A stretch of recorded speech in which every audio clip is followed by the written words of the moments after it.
give thanks for another week. It's a brand new day. Good morning and welcome to THG News Today. I trust that you had yourselves a restful and a great weekend, albeit that it was a very short one.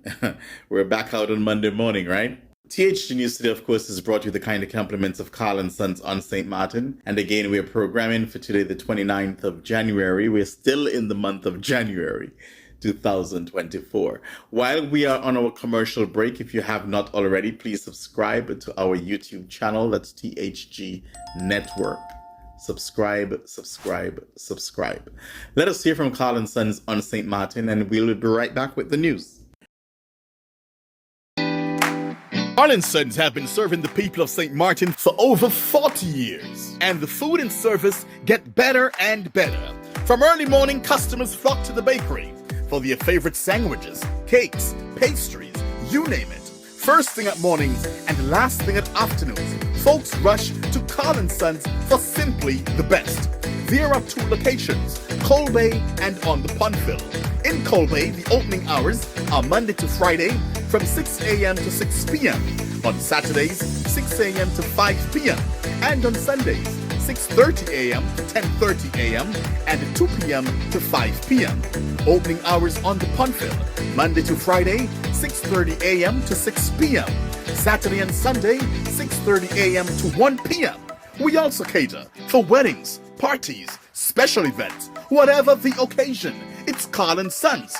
Our staff, we are always happy to serve you. Call us today, the Colbay location, 721-544-2462. That's 721-544-2462. Or in Phillipsburg, 721-543-1059. That's 721-543-1059. It's Carl & Sons Bakery. We are here to serve you.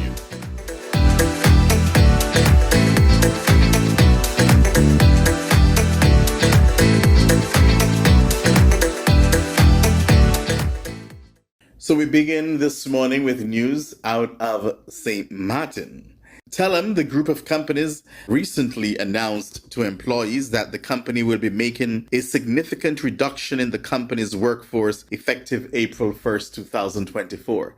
This has been long rumored, but now TelEm is making it official that a number of employees will be sent home, for lack of a better word. The official announcement was made to TelEm Group employees in a general meeting at 4 o'clock on Friday afternoon by CEO Mr. Kendall Dupasoy and the CFO. He was also in attendance.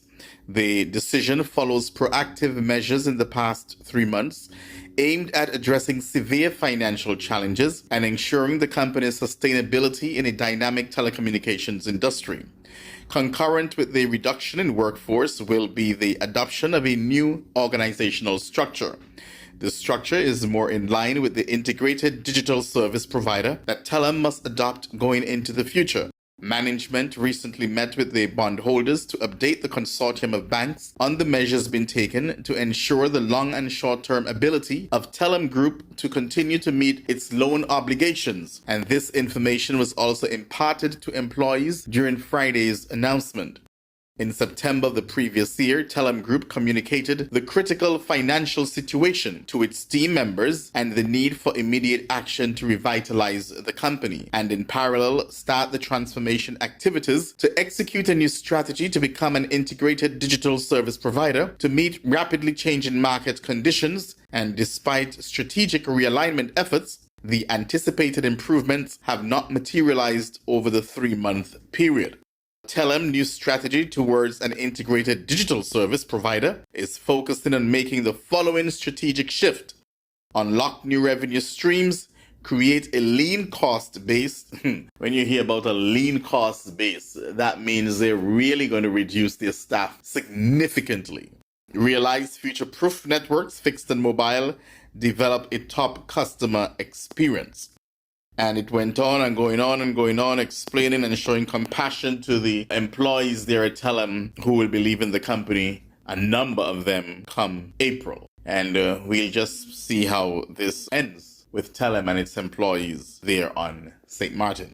We now take a look at news out of Montserrat. Former Premier Reuben Meade, insisting that he is not the magician who alone can fix everything, Thursday announced his return to active politics and will lead a new team into the next election, constitutionally due later this year. Meade, 69, who served as the island's first premier between 2010 and 2014, remember I said premier, not chief minister, I'm getting to that, said that his re-entry into active politics has nothing to do with ego, image, or legacy, but everything to do with service to the people.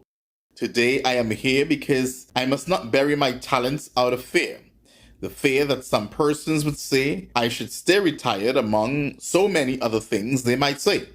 I am here to confirm that I will do what many of you have persistently asked me to do, to return to active politics and use my talents in the best interest of the people of Montserrat, Meade said in an interview broadcast on the state-owned ZJB radio, according to CMC News. I have heard your impassioned pleas.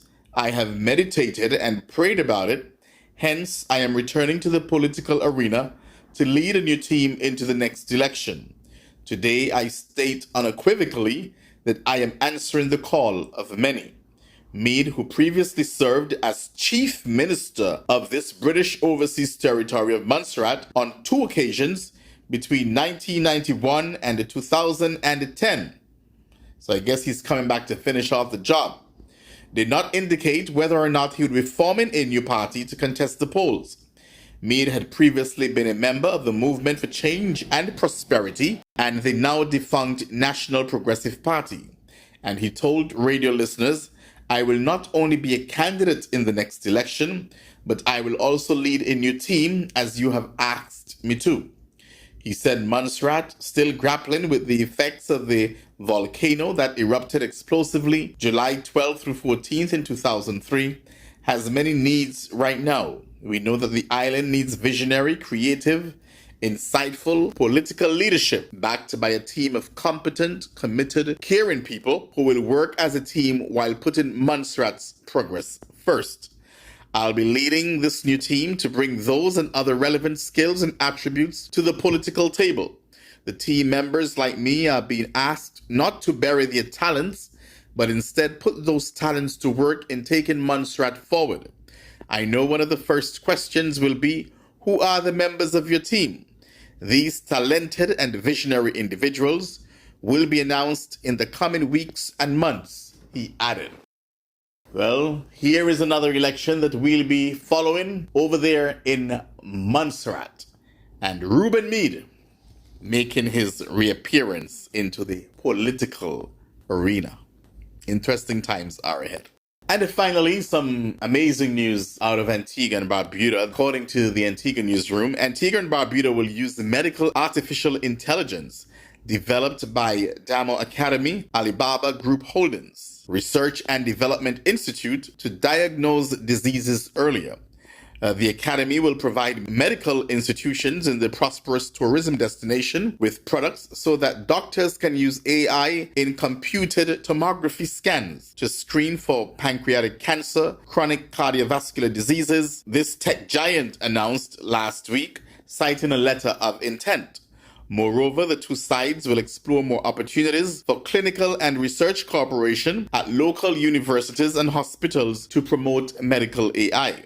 The Academy focuses on fields such as data and analytics, robotics and fintech, and in medical AI, it integrates computer vision with medical imaging. So, pretty advanced. We'll see. I know for now it's just a letter of intent, but if I know Gaston Brown as I think I do in terms of his progressive and creative and visionary mind, that this will come to fruition in Antigua and Barbuda in the not too distant future. So this is great news for the people of Antigua and Barbuda. Well, folks, I'm going to let you get ready for work. You know, it's Monday, and I know that you'll take extra time on Monday to get ready, to get dressed for work for some reason. So I want you to have a wonderful day, and remember in everything that you do, always put God first. We'll be back tomorrow morning at 6 for a similar presentation. Mervyn Hanley wishing you a wonderful day.